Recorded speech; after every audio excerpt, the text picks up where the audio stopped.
Good morning, students. Again, we are here with another video on chapter 3, that is locating places on the earth. This is class 6, chapter 3 of geography portion. Here, we'll study about how places can be located on earth. So for this, I will say you that we need two things. That is that first thing is that reference points, and second thing is that we have to need to understand these reference points. So for this, I'll say you that these features such as hills, temples, and a river helps us in locating places. These features are called reference point or landmarks. Now let me explain you what is landmark, but let me explain you in Hindi. That will be much better. So children, I stay near a hospital, well-known hospital, and that is Ramakrishna के पीछे मैं ठीक रहती हूँ. And Ramakrishna के ठीक पीछे रहने के कारण मैं किसी को भी एड्रेस समझाती हूँ तो अपना कि पचपेड़ी नाका रामकृष्णा के पीछे. तो ये मेरा एक लैंडमार्क, मतलब रामकृष्णा एक लैंडमार्क है जो पूरी रायपुर वासियों को पता रहता है. तो लैंडमार्क से ये समझ में आता है कि उनका घर एग्जैक्ट लोकेशन कैसे कहाँ है या कैसे है, क्या पहुँचने में दिक्कत नहीं होती है. सो इस तरह से लैंडमार्क्स या एक पॉइंट बोल सकते हैं जिससे हम लोगों को अपना एड्रेस या पता पूछ सकते हैं. फॉर एग्ज़ाम्पल अगर मैं बोलूं कि सपोज़ मैं जैसे हमारे बहुत सारे स्कूल के बच्चे बालाजी कॉलोनी में रहते हैं, तो बालाजी कॉलोनी में कम से कम 200 घर हैं. तो उन 200 घरों में से आपका घर कहाँ है तो उसको जानना है, तो आपका एक प्रॉपर एड्रेस होगा. सपोज़ आप हाउस नंबर 10 में रहते हैं, तो हाउस नंबर 10 का सपोज़ 10 में 4 किराएदार रहते हैं, तो हाउस नंबर 10 में आपके फर्स्ट फ्लोर में रहते हो, सेकंड फ्लोर में रहते हो, थर्ड फ्लोर में रहते हो. इससे पता चल जाता है कि आपका एड्रेस एंड पिन नंबर या प्रॉपर एड्रेस या हाउस नंबर वैसे ही ज़रूरत होता है जैसे कि आपका घर का लोकेशन जानने के लिए हमको ज़रूरत पड़ती है पूरे अर्थ को लोकेशन समझने के लिए. तो लोगों ने इसको समझने के लिए हमारा अर्थ सबसे पहले हमको उसको शेप समझना है. तो we can say that earth is being spherical in shape. ये देखिए, अर्थ इज़ स्पेरिकल यानी कि वो एक बॉल के शेप में है. And it has as no edges and no corners. आप बोल सकते हैं कोई कोना नहीं है, कोई कॉर्नर्स नहीं है. And which can be use for reference point as here for locating places. हमारे पास कोई एज नहीं है, कोई कोना नहीं है कि आखिरी कोने में रहती हूँ मैं, गली के आखिरी छोर पे रहती हूँ या मिडल में रहती हूँ, ऐसा कुछ नहीं है समझने के लिए. तो इसको अर्थ को समझने के लिए हमने पूरी अर्थ को कुछ इमेजिनरी चीज़ों से डिवाइड किया गया है समझने के लिए. मतलब उसको कुछ इमेजिनरी चीज़ें यूज़ की गई है जिससे कि हमारे लिए अर्थ समझना या उसका हर एक कोना समझना ईजी हो जाता है. For example, the end points of the imaginary axis of the Earth on which it rotates provides two basic reference. ये देखिए, अर्थ को सबसे पहले तो हमने दो भागों में डिवाइड कर लिया ताकि हम उसको समझ सकें. तो दो भाग होते, एक है नॉर्थ पोल, दूसरा है south pole. See two end points में हमने अर्थ को डिवाइड कर लिया. We have two end points here and this two end points are known as north pole and south pole. Okay, and the north pole lies exactly below the pole star. ऐसा माना जाता है कि north pole जो है वो exactly south pole star के नीचे, तभी तो उसको नॉर्थ स्टार भी बोलते हैं, है ना. एंड उसके जस्ट ऑपोजिट साउथ पोल है जो कि मैंने आपको जस्ट यहाँ पे बताया है. देखिए, अगर ये नॉर्थ पोल है तो ठीक exactly is the south pole, ठीक उसके जस्ट नीचे. And it is possible to it that the south pole, हम उसको ऑपोजिट साइड में साउथ पोल ही मानेंगे, हमेशा मानेंगे क्या वो है ही. Using this two poles as a basic reference an imaginary circle is drawn around the midway between the two poles. और इस चीज़ को समझने के लिए कि earth is divided into two parts, एक बड़ा सा सर्कल ड्रॉ किया गया है जिसको दिस ग्रेट सर्कल, जो सबसे बड़ा सर्कल जो डिवाइड करता है अर्थ को, उसको इक्वेटर बोलते हैं. द सपोज ये हमारा अर्थ है बड़ा सा, ये हमारा नॉर्थ पोल है, ये हमारा साउथ पोल है जस्ट ठीक नीचे, और यहाँ पे बीचों बीच एक लाइन ड्रॉ की गई है। इस लाइन को बोलेंगे क्या? Earthquake, sorry, equator. ये क्लास 5 की आपने बुक में भी आप पढ़ेंगे, या भी जो बच्चे पढ़ चुके हैं, आप लोग क्लास 5 से आए हैं क्लास 6 में, तो इक्वेटर मैंने उस वक्त आपको बताया था। The half portion of the earth of the north is known as northern hemisphere and the other half is known as southern hemisphere। यानी कि अर्थ का जो ऊपर वाला हिस्सा है, इक्वेटर के ऊपर वाला हिस्से को हम नॉर्दर्न हेमिस्फीयर बोलेंगे और नीचे वाले हिस्से को सदर्न हेमिस्फीयर। क्योंकि नॉर्दर्न एंड सदर्न इसलिए बोले, देखिए आपकी ये जो इक्वेटर वाली लाइन है ये आपको ऊपर की तरफ ले जा रही है, तो ये ऊपर हो गया हमारा नॉर्दर्न हेमिस्फीयर और नीचे हो गया हमारा southern hemisphere. Then is a perpendicular line from any points of the poles makes an angle of 90 degree. अगर आप यहाँ से किसी भी एंगल को नापेंगे परपेंडिकुलरली, मतलब स्ट्रेट में, तो वो 90 डिग्री होगा। मतलब कि देखिए मैं आपको समझा रही हूँ, ये हमारा अर्थ है, ये इक्वेटर है, और ये हमारा पोल है। पोल से अगर हम यहाँ पे कोई भी एंगल को मेज़र करें, कोई भी लैटिट्यूड को, तो इसको लैटिट्यूड बोलते हैं इन लाइंस को, तो वो हमेशा 90 डिग्री 90 डिग्री 90 डिग्री ही होगा परपेंडिकुलर। समझ में आया आपको? एंड ये हमेशा 90 डिग्री, तो 90 डिग्री होगा। इसीलिए क्या होता है कि हम बोल सकते हैं कि पोल्स आर एट 90 डिग्री, है ना, पोल्स 90 डिग्री पे हैं। तो जो नॉर्थ पोल है वो एक पॉइंट है that is 90 degree north, and south pole एक पॉइंट है दैट इज़ 90 डिग्री साउथ। ठीक है, अब आते हैं लैटिट्यूड्स पे। ये लैटिट्यूड्स क्या होती हैं? ये एक प्रकार की इमेजिनरी लाइंस है। फिर से मैंने बोल रही हूँ, इमेजिनरी लाइंस का मतलब होता है वो लाइंस जो हम अपनी सुविधा के लिए अर्थ को समझने के लिए ड्रॉ किए हैं। इमेजिनरी है मतलब दिमाग में है, हमने समझा है, उसको समझने के लिए ड्रॉ किया है, मान लिया है, सारी दुनिया ने उसको मान लिया है, पर हकीकत में ऐसी कोई लाइन आपको अर्थ में नहीं दिखाई देगी। सो इसको हम बोल सकते हैं हॉरिजेंटल लाइंस। हॉरिजेंटल मतलब एक्चुअली देखिए मैं सबसे अच्छा एग्जांपल आपको समझा रही हूँ। हॉरिजेंटल का मतलब होता है सन। देखिए सन ऐसा होता है ना, तो ये जो लाइन होती है ना सन की, ये हॉरिजेंटल या होराइजन भी बोलते हैं इसको। तो मैं इसी लाइन से आपको हॉरिजेंटल का मीनिंग समझा रही हूँ। एंड जो लाइंस आपको दिखाई दे रही है ड्रॉइंग्स ऑन मैप और ग्लोब में, उसको लाइंस ऑफ लैटिट्यूड बोलते हैं, क्योंकि ये लेटी हुई होती हैं, इसीलिए मैंने इनको नाम दिया है latitudes. Since these lines run parallel to each other. अच्छा, ये पैरेलल भी होती हैं। देखिए जैसे कि ये हमारा अर्थ है, ये हमारा इक्वेटर है, तो इक्वेटर के ऐसे बाजू बाजू पैरेलल इक्वी डिस्टेंस करके चलते। पैरेलल लाइंस की आपको पता है ना, खूब ही बराबर इक्वल होती हैं, तो इक्वल की होती हैं, इक्वल डिस्टेंस में होती हैं, इसलिए इनको पैरेलल्स ऑफ लैटिट्यूड भी बोलते हैं। The latitudes of the place on the earth surface is at an angular distance in the north and or in the south of equator। ये एक एंगुलर डिस्टेंस मतलब इक्वल डिस्टेंस पे होती हैं, चाहे वो नॉर्थ से देख लो या चाहे साउथ से देख लो, है ना। It is measured as an angle subtended at the centre of the earth. मतलब वहाँ से ही हम मेज़र कर सकते हैं सेंटर को लेकर। The latitudes are always expressed in degree. हमेशा इसको हम डिग्री में बोलेंगे। जब भी हम जैसे इक्वेटर क्या है, 0 डिग्री लैटिट्यूड है ना, वैसे ही हम 0 डिग्री हर लैटिट्यूड को हम डिग्री में मेज़र करके बोलेंगे। They are numbered from 0 to 90। अच्छा, एक और बात मैं आपको बोलना चाहती हूँ। देखिए ये हमारा अर्थ है, तो ये अगर इक्वेटर है तो इक्वेटर से लेकर यहाँ पे नॉर्थ पोल तक आपको पता है कितनी लाइंस होती हैं? 90। तो 90 लाइंस होती हैं और 90 लाइंस नीचे भी होती हैं। तो ये है यहाँ तक, है ना। तो ये 0 डिग्री से शुरू होती हैं, बीच में जो लाइन होती है 0 या 1 डिग्री 2 डिग्री 3 डिग्री ऐसे करते 90 डिग्रीज होते हैं। तो 0 to 90 अप, 0 to 90 बिलो। तो 0 to 90 अप होती हैं तो वो नॉर्थ डिग्री कहलाती हैं, एंड 0 to 90 बिलो होती हैं वो साउथ डिग्री लैटिट्यूड्स कहलाती हैं। The equator is located at the 0 degree. वो मैंने अभी आपको समझाया। Each degree of the latitude is divided into 60 minutes and a minute is further divided into seconds। हम हर एक लैटिट्यूड को डिग्री में मानते हैं, फिर डिग्री से मिनट में, मिनट से फर्दर डिवाइड किया जाता है सेकंड्स में।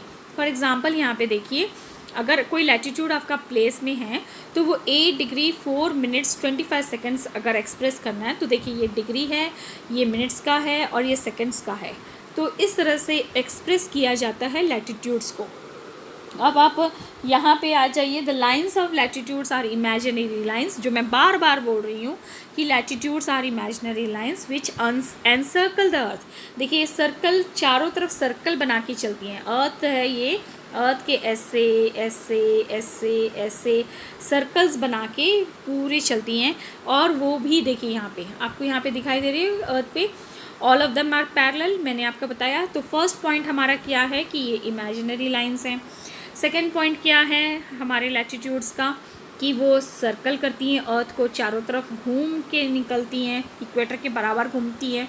थर्ड पॉइंट क्या है कि वो पैरेलल है। पैरेलल अभी देखिए मैंने आपको बताया, देखिए इक्वल डिस्टेंस है, इक्वल है, कहीं कम कहीं ज़्यादा नहीं, इक्वल डिस्टेंस पे होती हैं।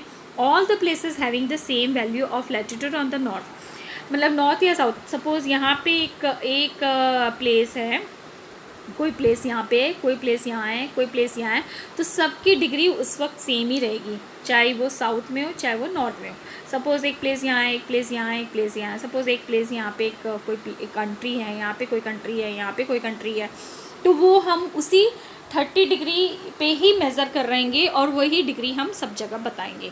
तो वो डिपेंड करता है ना कि हम उस प्लेस पे कौन सा लैटिट्यूड रन करता है। तो यहाँ पे एक एग्जांपल दिया हुआ है बेटा कि देखिए for example 30 degree north line joins all the places at an angular distance of 30 degree north to the equator. मतलब 30 डिग्री नॉर्थ पे जो भी 30 डिग्री नॉर्थ लाइन है तो उस पर जो भी प्लेसेस होगी वो उस 30 degree angular equal to equator के हिसाब से ही मानी जाएगी।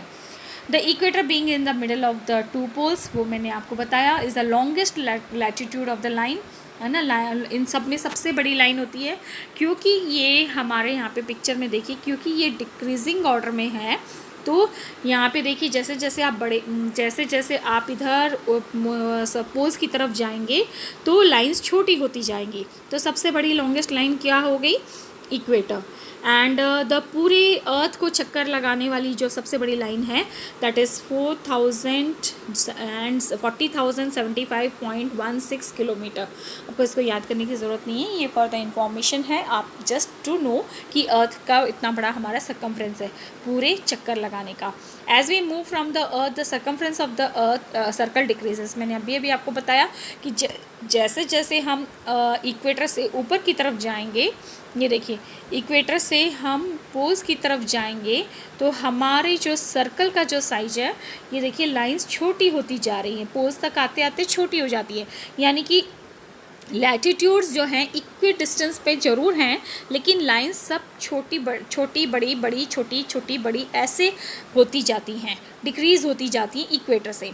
To poles however only one point, हाँ जबकि टू पोल्स में से पॉइंट्स होते हैं। और while writing the parallels of latitude it is essential to write north and south. वो बहुत ज़रूरी होता है, जब भी हम लैटिट्यूड्स मेंशन करते हैं तो हम ये मेंशन करेंगे कि ये नॉर्थ डिग्री लैटिट्यूड की बात कर रहे हैं कि हम साउथ डिग्री लैटिट्यूड की बात करें, तो उसमें ही हम नॉर्थ एंड साउथ ना लिख के एन एंड एस लिख सकते हैं। ये देखिए आपको एन एंड एस लिखना हर लैटिट्यूड के बाद बहुत ज़रूरी होता है, क्योंकि वो आइडेंटिफाई करता है कि नॉर्थ हेमिस्फीयर में कि साउथ हेमिस्फीयर। फॉर एग्जांपल देखिए यहाँ पे Kerala is situated between 8 degree to 18 degree north to 12 degree to 48 degree north of equator.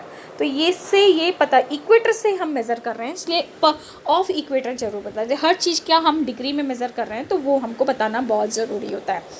Now coming to the next portion, ये मैंने आपको समझा दिया है पैरेलल्स ऑफ लैटिट्यूड की सारी कैरेक्टरिस्टिक्स आप बोल सकते हैं। नाउ अब इन कैरेक्टरिस्टिक्स में बोलते हैं ना क्लास में, ये तो सारे 90 टोटल 180 बच्चे हो गए। मतलब हम लोग क्या करते हैं क्लास में ऐसे समझाते हैं कि बेटा क्लास के कुछ ऐसे सीधे सीधे बच्चे होते हैं और वो सीधे सीधे बच्चे टोटल ऊपर और टोटल नीचे होते हैं। मतलब थोड़े ये बीच में, सबसे बीच में जो होता है बड़ा वाला इक्वेटर होता है, जिसको मैंने मॉनिटर बना के रखा है। और बाकी जो क्लास के कुछ छोटे बड़े बच्चे बच्चे होते हैं साइज में और कुछ, तो जो सबसे बड़ा बच्चा होता है ना क्लास में, बहुत अच्छे से माइंड वाइंड कर लेता है, तो मैंने उसको हमेशा इक्वेटर बोला है। और बाकी जो छोटे छोटे जो लाइंस होती हैं वो मैंने उनको सबको बाकी काम देते हैं। जैसे हमने पैसा कलेक्शन की बात होती है तो हम लोग उनको ना फाइनेंस मिनिस्टर बनाते हैं। स्विच ऑफ एंड ऑफ करने रूम का जाना है क्लासरूम का, तो हम लोग उसको इलेक्ट्रिक डिपार्टमेंट के मिनिस्टर बना देते हैं। तो इस तरह से हम लोग क्लास में बच्चों को डिफरेंट मॉनिटर्स बनाते हैं। वैसे ही हमारे इतने सारे बेटा 90, देखिए 90 डिग्री ऊपर, 90 तक साउथ, तो टोटल हमारे कितने हुए 180। तो 90 + 90 180 लाइंस होती हैं। तो इन 180 लाइंस में कुछ तो अच्छी खासी अच्छी होल्ड बना के रहते हैं ना, होते हैं ना क्लास में कुछ बच्चे बहुत फेवरेट होते हैं। वैसे ही हमारे इन सब लाइंस में सबसे फेवरेट होते हैं कुछ लोग। तो उन कुछ लोगों के बारे में हम कुछ लाइंस के बारे में यहाँ पे स्पेशल इंपॉर्टेंट लाइंस हैं, उन स्पेशल इंपॉर्टेंट लाइंस को हम लोग यहाँ पे पढ़ेंगे। आप मॉनिटर बोल लीजिए या मैं यहाँ पे लाइंस बोल लूँ, मीनिंग वही है कि समझने की बात है, हम उसको समझ सकते हैं। The number of lines when drawn at 1 degree interval at 90 degree, ये बेटा 1 डिग्री पे 90 डिग्री तक ड्रॉ होती है, ऊपर भी नीचे भी। तो उसमें से सबसे जो बड़ी लाइन होती है ट्रॉपिक ऑफ कैंसर। देखिए मैं अब यहाँ से ना पढ़ाकर बेटा इस फिगर के थ्रू आपको समझाने की कोशिश करती हूँ। देखिए इसमें से सबसे बड़ी जो लाइन होती है वो है इक्वेटर, है ना। ये इक्वेटर क्लास का सबसे बड़ा मॉनिटर है, ओके। उसके बाद आता है ऊपर की तरफ, सबसे ऊपर की तरफ एक लाइन होती है जिसको बोलते हैं ट्रॉपिक ऑफ कैंसर। बेटा ये याद, मैं जब छोटी थी ना मेरे को याद नहीं होता, क्योंकि नीचे भी डिग्री, ऊपर 23.5 डिग्री, नीचे भी 23.5 डिग्री। तो ये 23.5 डिग्री पे एक कैंसर है, तो नीचे कैप्रिकॉन है, तो ये बेटा याद ही नहीं होता है। तो मैंने ना उसका एक अच्छा फॉर्मूला लगाया है बेटा, नीचे हम कैप्री पहनते हैं इसलिए इसको नाम है कैप्रिकॉन। ऊपर हम ऊपर में मतलब सबसे ऊपर होती कैंसर, एक बहुत बड़ी बीमारी होती है, तो ऊपर बड़ी बड़ी चीज़ों को ऊपर रखते हैं इसलिए ट्रॉपिक ऑफ कैंसर।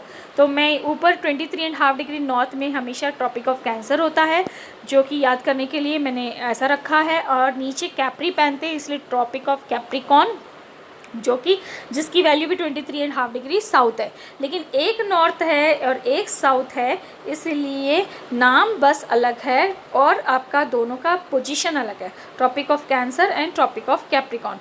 उसके बाद सेम इसी तरह से बेटा सेम पोजीशन पे आता है 66.5 degree north and 66.5 degree south. तो 66.5 डिग्री पे आता है आर्टिक सर्कल एंड नीचे आता है अंटार्कटिक सर्कल।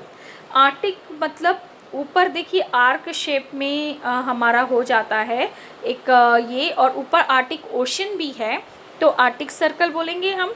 नीचे अंटार्कटिका है इसलिए अंटार्कटिक सर्कल नाम दिया गया है। और जो पॉइंट्स बचे हैं वो north pole and south pole. So इस तरह से वैल्यू रखी जाती है। और एक और बात, हमारा अर्थ थोड़ा टिल्टेड है बेटा, जो अर्थ रोटेट कर पा रहा है, धरती के चारों तरफ चक्कर लगा पा रहा है, उसका मेन रीज़न है कि अर्थ 23.5 डिग्री, देखिए यहाँ पे आपको दिख रहा है 23.5 डिग्री हमारा अर्थ थोड़ा टिल्ट है, झुका हुआ है, जिसके कारण ये धरती के चारों तरफ चक्कर लगा पा रहा है। तो बच्चा जो हमारा ये जो 66.5 डिग्री इसको बोलते हैं ऑर्बिटल प्लेन के हिसाब से, ये ऑर्बिटल मेज़रमेंट के हिसाब से ये 66.5 डिग्री 6.5 डिग्री पे आता है। तो इसीलिए हमने यहाँ पे दो लाइन ली है, एक 23.5 डिग्री को मेन बनाया है और दूसरा 66.5 डिग्री को दूसरा लाइन को मेन बनाया है। तो इन लोगों को क्यों मॉनिटर चुना गया, अब आपको समझ में आ रहा है। इन लोगों को इसलिए समझ में चुना गया है कि इक्वेटर के इस पॉइंट से बेटा, ये हमारा इक्वेटर और ये हमारी मुख्य लाइन को अगर हम इस एंगल को ये धो दो तो ये 23.5 डिग्री आता है। तो 23.5 डिग्री एक मुख्य लाइन हो गई दोनों तरफ की, और उसके बाद जो बची है वो लाइन जो बचा है वो 66.5 डिग्री, क्योंकि दोनों को मिलाने से आपका 90 डिग्री बनता है। सॉरी 90 तो नहीं बनेगा क्योंकि वो ये है, लेकिन ये दूसरे एंगल पे जो आ रहा है वो 66.5 है, वो ऑर्बिटल एंगल पे आता है इसलिए ऑर्बिटल प्लेन बोलेंगे। तो दूसरा एंगल 66.5 डिग्री। अभी समझ में आया आपको 66 एंड 23.5 डिग्री क्यों लेते हैं, क्योंकि यहाँ पे हमारा 23.5 डिग्री एंगल बनता है और टिल्ट भी हमारा एंगल का 23.5 डिग्री है अर्थ का, और जो बचा हुआ 66.5 डिग्री पे दूसरी लाइन बनती है, तो इसीलिए ये 2 लाइन ली गई है ना। सो इस वजह से ये हो गया हमारा अर्थ का मेन लाइन, जिसको हम लैटिट्यूड्स की कुछ कैरेक्टरिस्टिक्स मैंने आपको बताए थे कि ये सर्कल करते हैं, ये इमेजिनरी होते हैं, ये पैरेलल इन नेचर होते हैं, ये 1 डिग्री पे ऊपर की तरफ बढ़ते रहते हैं और लास्ट में 90 डिग्री पे ख़त्म होती हैं, नीचे की तरफ भी सेम वही है। और हम जब भी मेज़र करते हैं किसी प्लेस को, north pole south 9 degree south degree लिखना ज़रूरी होता है। तो ये हमारा ट्रॉपिक ऑफ कैंसर है जो कि नॉर्थ डिग्री में it lies from the northern part of the hemisphere, जो कि हम उसको ऐसा बोलेंगे, एंड ट्रॉपिक ऑफ कैप्रिकॉर्न जो कि साउदर्न हेमिस्फीयर में। मैंने उसका बहुत अच्छा तरीका आपको बताया था लर्न करने का। आर्टिक सर्कल, क्योंकि आर्टिक ओशन ऊपर है इसलिए आर्टिक सर्कल है। अंटार्कटिक सर्कल, क्योंकि अंटार्कटिक नीचे है इसलिए अंटार्कटिक सर्कल बोलते हैं। बेटा यहाँ तक का ये इम्पॉर्टेंट लैटिट्यूड्स हैं। आप क्लास में जब ये समझ जाएं उसके बाद आप कॉपी में ये ड्रॉ करें, इम्पॉर्टेंट लाइंस ऑफ लैटिट्यूड। इसको ज़रूर ड्रॉ करने के बाद यहाँ पे लिख दें ये वाला क्वेश्चन, ये एक लिख दें कि सम इम्पॉर्टेंट लैटिट्यूड्स, और इसको ज़रूर लिख दें ताकि ये कभी कभी एक एक्स्ट्रा क्वेश्चन के तौर पे आता है, तो आप उसको इतनी जानकारी होनी चाहिए। और एक और बात बेटा, ये ABC है, ये ABCD ऑफ जोग्राफ़ी है। अगर हम पहले ये लाइंस, जैसे भी आप ज्योमेट्री पढ़ते हैं तो सबसे पहले आप पॉइंट पढ़ते हैं, फिर एंगल, रे, reflection and different types of angles पढ़ते हैं, वैसे ये ज्योग्राफी का मेन पार्ट है। इससे हमको क्या फ़ायदा होगा, अब इन लाइंस को पढ़ के क्या मिलेगा?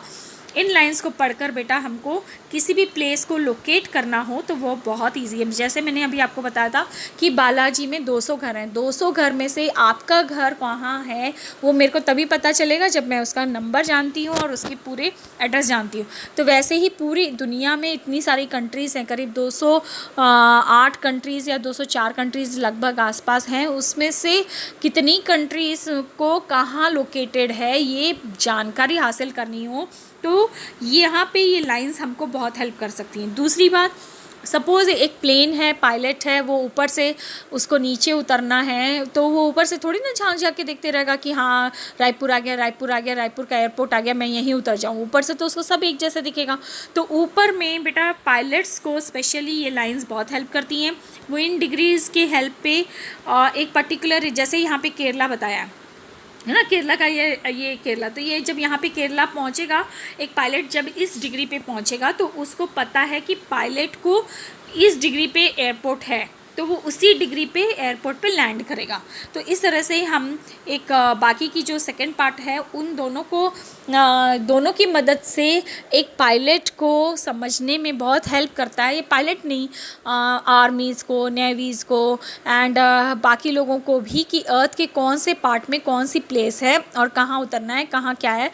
तो अर्थ को समझना है तो इन सब को समझना बहुत ज़रूरी हो जाता है। इसीलिए लैटिट्यूड्स एंड लॉन्गिट्यूड्स पढ़े हैं। तो आज मैंने आपको लैटिट्यूड्स तक पढ़ाया है, अब मैं हीट जोन्स पढ़ाऊँगी। हीट जोन्स के बाद मैं आपको लॉन्गिट्यूड्स भी पढ़ा दूँगी, लेकिन फ़िलहाल अभी इतना ही। आप कुछ डाउट हो तो पूछ सकते हैं।